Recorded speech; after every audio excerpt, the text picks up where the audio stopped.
남극 대륙에 대한민국의 영토가 생길 수 있을까요?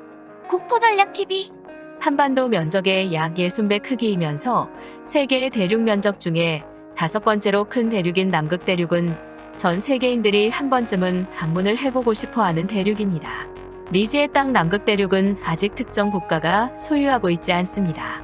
그런데 대한민국 정부가 남극에 대대적인 투자를 진행하면서 남극에도 대한민국의 영토가 생길 수 있을지 국민들의 관심이 집중되고 있습니다. 국토전략TV를 구독하세요. 사실 남극 대륙은 특정 국가가 자국령임을 선포할 수 없는 대륙입니다.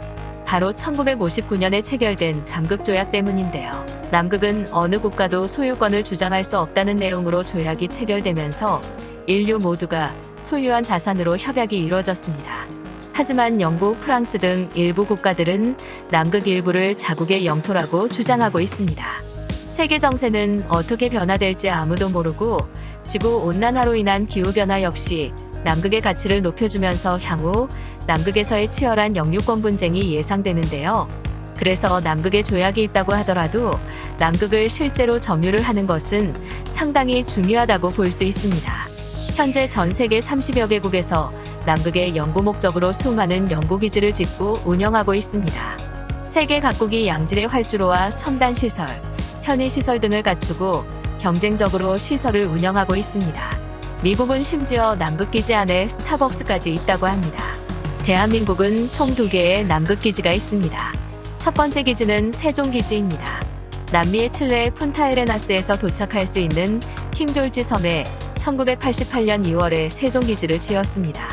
남극에서의 생활과 연구활동도 매우 힘들지만 대한민국에서 접근하는 것 자체가 매우 어렵다고 합니다.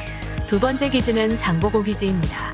호주 시드니에서 호바트라는 도시를 경유해서 갈 수 있는 지역에 지난 2014년경 완공됐습니다. 남극 대륙에서 떨어진 킹졸지 섬에 지어진 세종기지와는 다르게 남극 본대륙에 지어진 첫 번째 기지입니다. 시설이 아주 좋아서 이웃 이탈리아 기지에서 자주 방문을 한다고 하는데요. 하지만 아직 자국 활주로가 없어서 접근성이 어려워 대원들의 생필품 반입이 어렵다고 합니다. 타국의 항공기와 시설을 이용할 경우 1인당 28kg의 화물만 반입할 수 있다고 하니 고생이 이만저만이 아닙니다. 때문에 한국 정부에서는 2012년경 장보고 기지에 1.8km 길이의 활주로를 지어 소형 제트기, 여객기 등 모든 항공기가 사시사철 이용 가능한 시설을 만들려고 했습니다.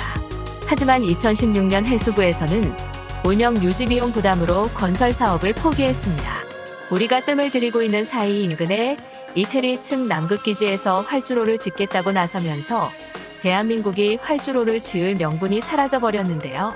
하지만 최근 국내 언론 보도에 따르면 다시 우리나라에서는 인공위성 장비를 이용해서 사시사철 이용이 가능한 길이 1.8km의 활주로 부지를 찾는 연구를 진행하고 있다는 보도가 나왔는데요. 이를 두고 남극의 자랑스러운 대한민국에 전용 활주로가 건설되는 것이 아닌가 기대가 점점 높아지고 있습니다.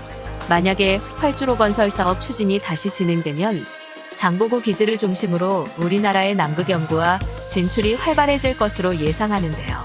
특히 일부 전문가들은 세계 패권국들이 남극에서 벌이고 있는 총성 없는 전쟁에서 우리나라가 패권의 주도권을 줄 수 있을 것이라는 분석은 충격을 주고 있습니다.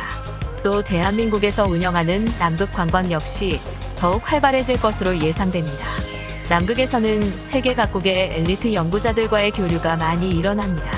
때문에 국제과학 연구 분야에 대한민국의 영향력을 키우려면 남극 연구에 국가적인 투자가 이루어져야 한다는 의견이 나옵니다. 특히 남극은 지구온난화로 인해 그 가치가 지속해서 높아질 것으로 예상되는데요. 대한민국은 인프라 건설의 최강국입니다. 그럼에도 우리나라 정부가 남극에 대대적인 투자를 주저하는 사이에 다른 국가들이 경쟁적으로 인프라 건설을 확대해 나가며 남극 대륙에서의 패권을 넓혀가고 있습니다. 특히 대한민국은 활주로를 다른 나라에게 빌려야 하기 때문에 사시사철 우리 기지에 출입이 불가능하고 이웃 국가들에게 인프라를 의존하고 있는 상황인데요. 하루속히 남극 활주로 건설 투자가 이루어지길 바라고 혹시 모를 미래의 국제적 변화 상황과 기후변화를 대비하고 한국인들의 활동 영역을 넓히기 위해서 좀 더 국내에만 국한된 것이 아니라 해외로 눈을 돌려서 한국인들의 영역과 국제 교류를 더욱 확대해 나갈 수 있기를 기대합니다. 오늘은 이것으로 마치겠습니다. 시청해주셔서 감사합니다.